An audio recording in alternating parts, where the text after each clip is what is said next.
your questions on them. Then, Rester will answer your questions during our Q&A portions by one of our English-speaking GIC volunteers.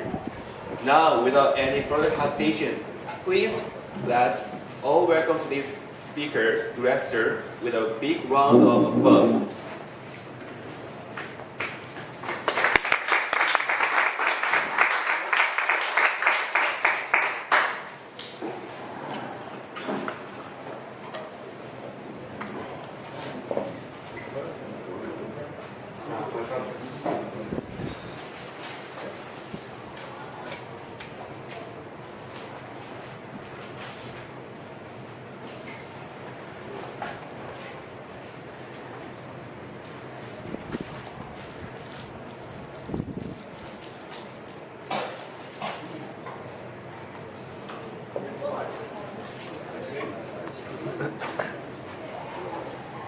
Okay, so my story started a year and a half ago approximately.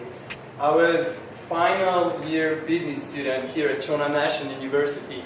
I had just one semester left, so it's approximately 4 months, and no idea what am I going to do after my studies. At that time I also had 2 months and a half of winter break, so quite a long vacations. And I remember talking with my brother Clement about our plans for the future, and yeah, we came up with a cool idea that we'll go. Just close these slides. Yeah.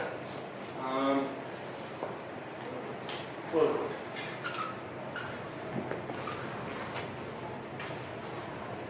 We got a cool idea that we'll go to Southeast Asia. Here it was winter already, December, so we wanted to skip the winter since we are both kind of like a sunny type of guys, we like summer. And at the same time, we're gonna figure out what we're gonna do in our future. And yeah, we did that. We went close, please back the slides.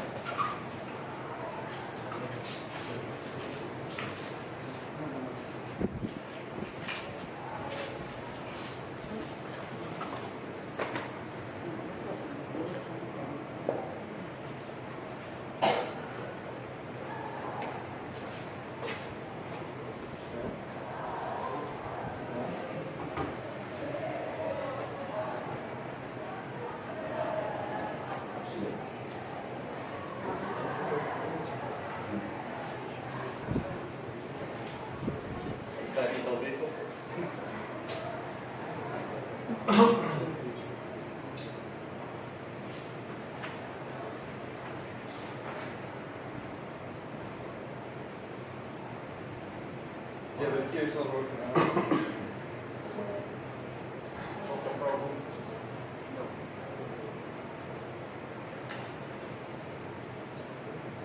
Okay, yeah. Oh. Yeah, make it work.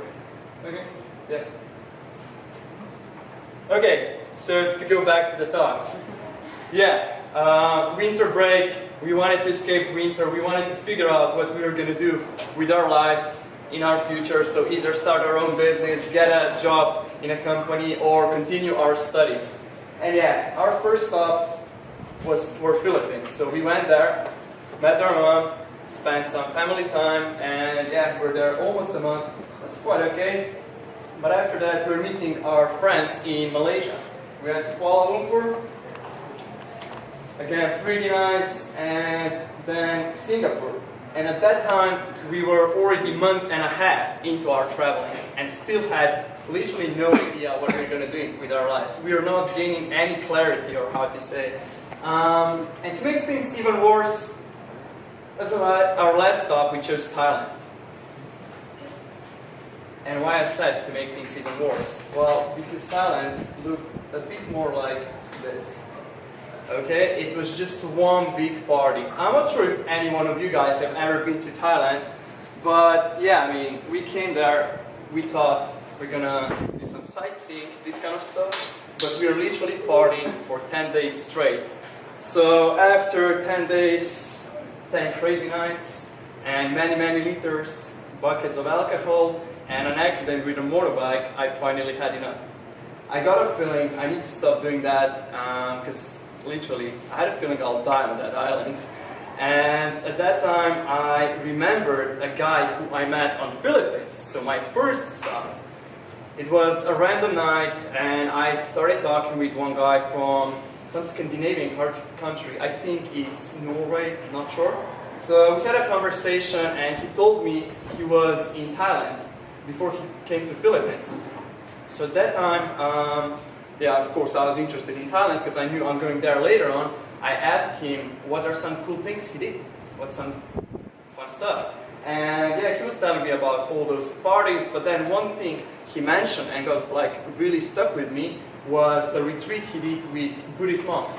So he told me he went to a city called Chaya and stayed in the monastery Swan Monk.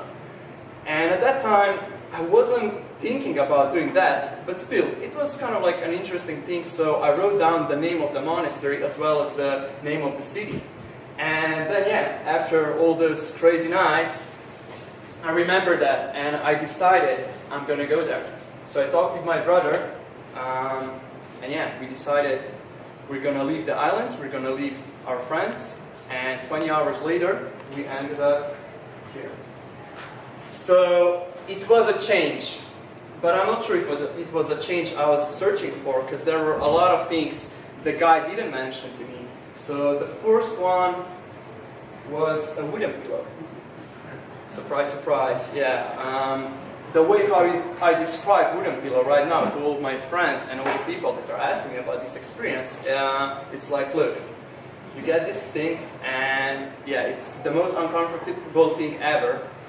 And then, to make things even worse, you get this rock hard bed. It's literally like sleeping on the floor. And then yeah, when you wake up, you're happy. Okay? There's nothing like, oh, 15 more minutes. Doesn't exist. Literally, I was sleeping for 3 hours and I was happy to wake up. I mean, I wanted to wake up. I was waiting for time to be 4 a.m. when we were waking up. And then another change was meditation. So we were meditating from 8 to 10 hours a day. It doesn't sound maybe hard, just meditation, but like sitting cross-legged for 8 hours, it's tough. My knees, my back, everything hurted. And I wasn't used to that. Even here in Korea, before I lived in Korea, and just like sitting on the floor while eating was really painful for me sometimes. So yeah, not really exciting. And then 4 a.m., this bell was waking us up. But yeah, as I said before, I was happy to wake up every single day because I had bruises all over my body just because of sleeping on this rock hard bed. Then shower, we had a cold water and we're taking shower with a bucket. It's literally, as the picture is showing, again, pretty uncomfortable. I wasn't used to that. Then another thing there were just 2 vegetarian meals a day. So true monks, they eat once a day. They eat breakfast at 8 o'clock. We're not that hardcore, so they gave us 2 meals. They're pretty generous. One was at 8 o'clock, and then the second one was at 12. So after 12:30, when we finished our lunch, we were not able to eat anything. We just got tea or hot chocolate in the evening at around 7 o'clock. By the way, food didn't look that good, that great. I mean, it was kind of delicious, but still, it's pretty boring. Breakfast was literally the same every single day. No technology, so totally Amish lifestyle. They didn't let you have anything. So they took my smartphone, they took my computer, they even took my wristwatch, and yeah, I mean, it's just you and your thoughts. You're also not allowed to talk, so it's a silent retreat. For the first day, we were able to communicate with them a little bit, so ask them a few questions before we started, but then once the retreat started, it was silent. So altogether, I think around 11 days, I didn't talk. And yeah, another fun thing, since we were in the middle of the jungle, there were lovely animals that were surrounding us, snakes, scorpions, centipedes, and lizards. So I remember coming there, And the first day, as I said, I was allowed to talk with monks.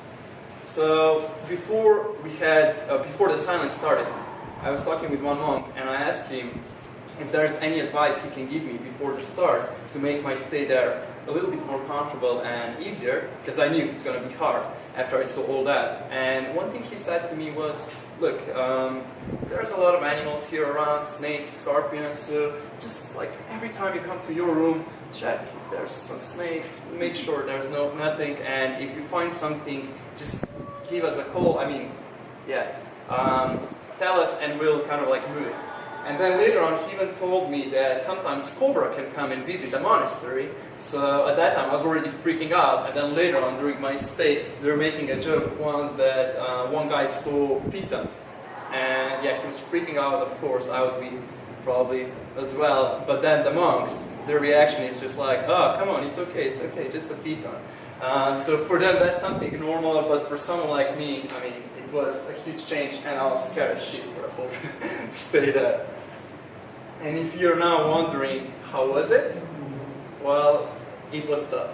So for the first 4 days, there wasn't a single second I wasn't thinking about leaving that place. Everything that was on my mind was, why am I there? Why am I not with my friends on a full moon party? I was questioning myself what the guy from Scandinavian country, I think Norway or whatever, what he did there, because he said it was a life-changing experience. For me at that time it wasn't. So yeah, I was just trying to find an excuse and kind of like a reason why to leave that place. But then on day number 4, I finally had enough, and I decided to leave the place. At that time, my brother was of course with me, so I decided to break the rule. I called him to my room, and I told him about my feelings, so how I feel. And immediately, after like a minute of conversation, we realized we were both struggling. So it's not just me. He was feeling exactly the same way, and he was facing the same questions. So just by knowing I'm not the only one, I felt much better. And then the same day, in the evening, when we had tea time, I also saw the list of the people that were in the monastery, apart from monks, and I saw a lot of them were crossed out.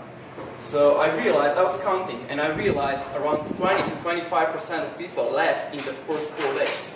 So at that time, it was obvious to me, I'm not the only one struggling. I mean, all the people were.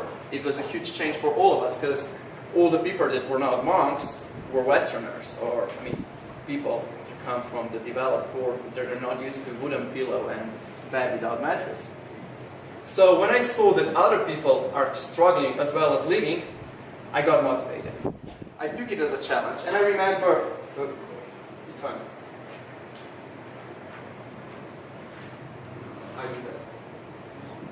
And I remember thinking about the quote from Tom Hanks, where he said, if it wasn't hard, everyone would do it. It's the hard that makes it great. So I committed to the challenge, and I decided to stay there for all 12 days. On day number 6, I even, like the first we agreed with my brother, then on day number 6 we'll talk again and decide if we're leaving or not. But it wasn't necessary, we both knew we were staying. So, yeah, but still. It was still hard.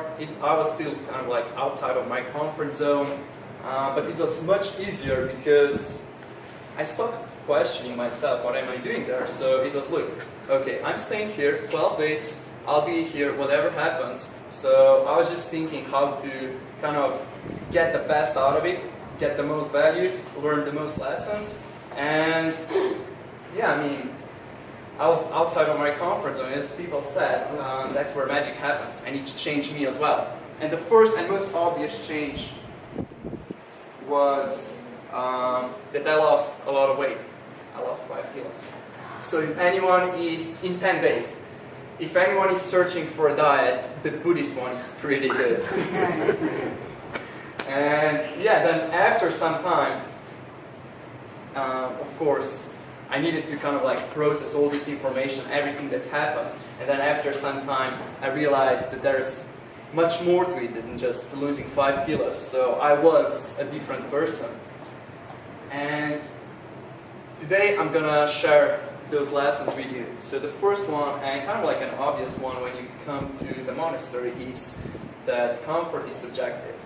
So although all those things were pretty hard, I was getting used to it. I mean, like 3-4 days, I got used to cold shower. It wasn't scary anymore. Like the first day, I remember like pouring a bucket of cold water on me. It was scary, but it's just water. I mean, and then also waking up at 4 a.m. of course, like an easy change. Living without technology, without a problem. Eating just 2 meals a day. I was hungry maybe first 2 days, but then again I got used to it. Also sitting, everything except wooden pillow. Okay, wooden pillow. I don't know. I was thinking that later on. Maybe if I would stay there for like a month or 2, maybe I would get used to it, but I didn't. So then once I realized that, the second thing I realized was also that you don't really need much to be happy. Monks, they don't have anything. Everything they have is a wooden pillow, which I think is an awful thing. Those clothes, then room in the monastery, which actually looks like a jail cell. I mean, it's awful. And then, yeah, they're surrounded by all those animals. So, I don't know. For us, I wouldn't say that's a good life. And then you take a look at the Western world, like the country where I come from, Slovenia, let's say, or I mean, we can take a look at Korea. We have nice clothes. We have fancy cars, we have all kinds of food. I mean, they're pretty limited also when it comes to food. We have all those amazing people around us, like our family. They're not allowed to have family, and yet we are unhappy. So then my question was, why is that? Like, we should be much more happy than they are. But honestly, when I saw them, they're much happier than all the people I know. They're literally smiling all day. So the question was why? And I realized, I mean, my best guess right now, I'm not telling that's 100% true, but like what I believe is that we're simply searching for happiness and fulfillment in wrong things in Western world. So we're trying to focus on materialistic things, and they're definitely not getting us where we want to be. So it's like those dogs. I'm not sure if someone had watched the dog races, but simply they're catching the white rabbit. And the faster they go, the faster the rabbit goes. So the game is designed in a way they cannot catch the rabbit. It's a never-ending story, you could say. And the same is with us. We think that getting a new car will bring us happiness and fulfillment. We get it. But then there's a new model. Or we want the better one. And then the same is with money. You think getting your first million will get you the happiness and fulfillment? You know what? When you get the first one, you need another one in case you lose the first one, right? So, I mean, I realized that by piling things up, you don't advance your happiness. And then again, I had a question, why? So, why is that? And why are we still chasing all those things? Why do we still think we'll get the happiness by focusing on materialistic stuff? And my answer is, because of the advertisements. Marketers ruin everything. Literally, just think about it. In US, that's the statistics I read a few months ago. In US, an average American is exposed to 2,000 to 3,000 advertisements a day. You don't even realize that, but it's affecting you on a subconscious level. And they're literally shaping our beliefs. I'm sure you all seen advertisements like that, like a beautiful girl like Jennifer Aniston using some product and then smiling, and then you kind of like subconsciously get this idea that you'll be happy as she looks. I mean, she looks happy on the advertisement, and you think you'll get there by using this product or by buying this car or whatever. And then another thing are movies. They're shaping our beliefs as well. And that's a great example. Anyone seen this movie, Pursuit of Happiness, Will Smith? Okay, so simple idea. There's this guy, so Will Smith in this case, and he's pretty broke. I mean, he doesn't have a lot of money. He's struggling, paying rent. He even broke up with his wife, so he's left with him and his kid, and they're sleeping literally on the street. They don't have anything, but then he's applying for some high-paying job in banking industry, and he gets this job. and at the end he looks really happy, and I mean it just gives you this impression that if you get this high-paying job and if you get a job in banking, you'll kind of be happy. Even the title is the pursuit of happiness. But trust me, I mean, I know people who are working in banking, and I know very rich people. I mean, they're not really that happy. Of course, you can advance your happiness with money if you're broke and if you don't have a place to sleep.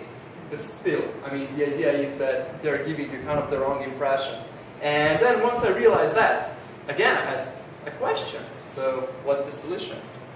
But yeah, before we go to the solution, I want you to think about this for a second. So I remember thinking about this quote. It's from the movie Fight Club. Advertising has chasing us cars and clothes, working jobs we hate, so we can buy shit we don't need. And I would even add, to impress people we don't even care about. And I want you to think about that for a second, because I think we all kind of like can see ourselves doing those things sometimes. And then, yeah, the solution. So what's the solution? That was my question. And I think monastery life can be one of them. So simply because it's an information diet. You're alone with your thoughts. You don't have anything. You don't have your smartphone, any of those apps.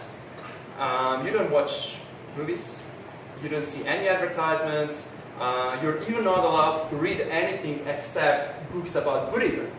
So it kind of like changes the way you think a bit. And yeah, to make things, kind of like, to make this change even stronger, you're surrounded by monks and they have totally non-materialistic point of view. So this can be one of the solutions, but I'm not saying that all of you guys should go and live in a monastery, because of course that's not for everyone. And again, it's pretty hard to do that. But just like maybe unplugging yourself for a day or for a week from all the technology could be maybe helpful sometimes.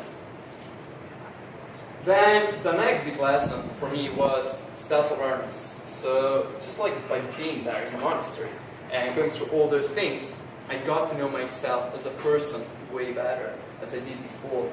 So simply observing myself, my body, how am I adapting to all those changes, and my mind, how my mind works. Like I remember thinking, like when I was like outside of my comfort zone, so when I was going through all those changes, I was just thinking about excuse. I was trying to find an excuse why to leave the place, why to leave the monastery, but basically it was my mind just playing with me and trying to get back to the comfort zone. And then the same is in our everyday life. I mean, I'm a business student and I have a business myself, and I know sometimes I'm trying to do something and I mean, you face these uncomfortable things and you're trying to get back to the comfort zone. It's just like a simple realization, and just like our mind needs to be understood in order to be mastered. So that's one important thing. And then also kind of like having time to think about all those things, about my past, about my future, and just realizing, I mean, it helped me realize many things about myself,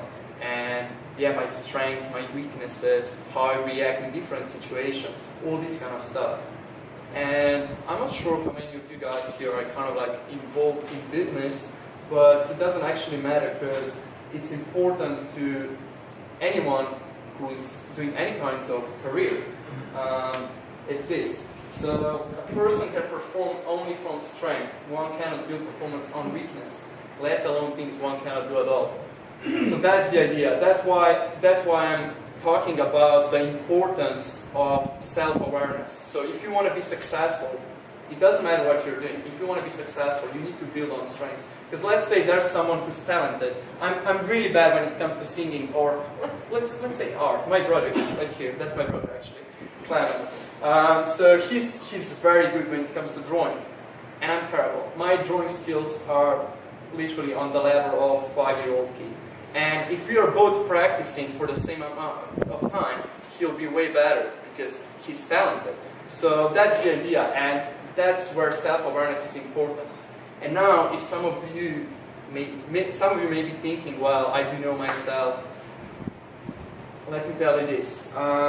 Mostly, we think we know ourselves, but we don't. because of the illusionary superiority. It's a cognitive bias in our brains. We can't do anything about it.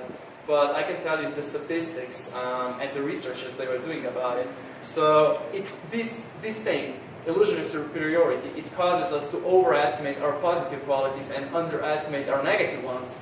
And a simple example can be a research they done in US. They were asking people if they consider themselves as above average drivers. And surprisingly, 88% of people said yes. While in reality, we all know just 50% can be above the average, right?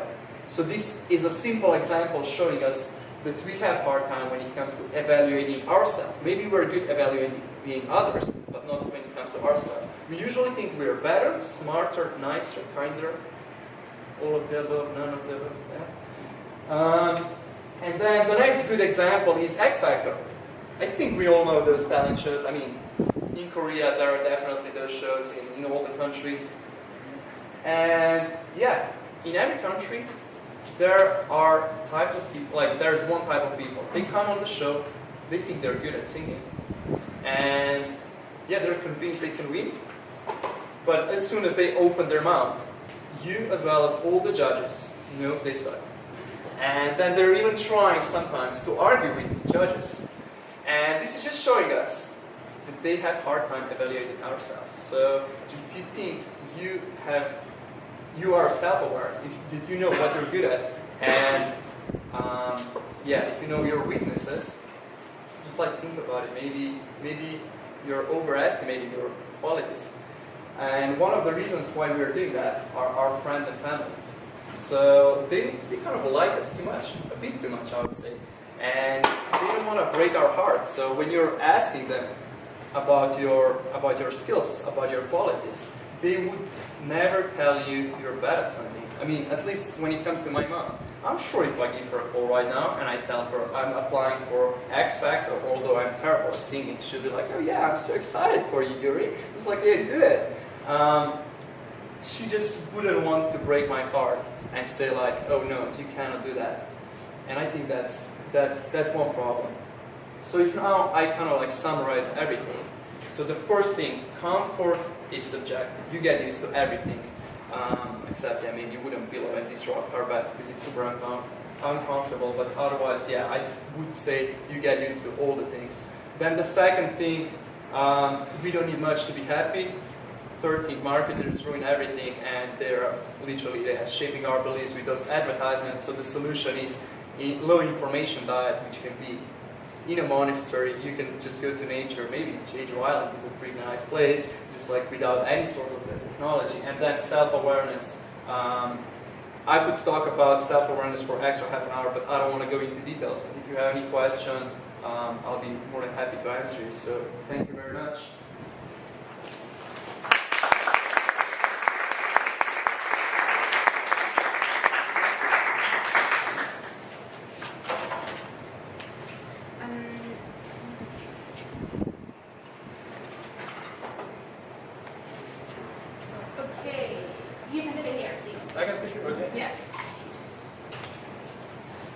Hello everyone, my name is Ashlyn Winter and I am today's Q&A host. Now begins the Q&A portion of today's talk. Those of you who might have come in late, this is just a reminder to turn off your phones or turn them on silent, please. And if you did not receive a piece of paper, there are volunteers that are around, and please raise your hand and they will give you a piece of paper. On that piece of paper you can write down any questions they have and I will address our speaker for today. So, first question, can you briefly, can you tell us where you came from? Okay, so originally I'm from Slovenia. It's in Europe, a small, very beautiful country. We have just 2 million people. So, just like to give you the idea, that's a little bit bigger than the whole Gwangju. But then in terms of size, we're like 1/5 of Korea. Okay, that's quite small, yeah. Yeah, it's very small.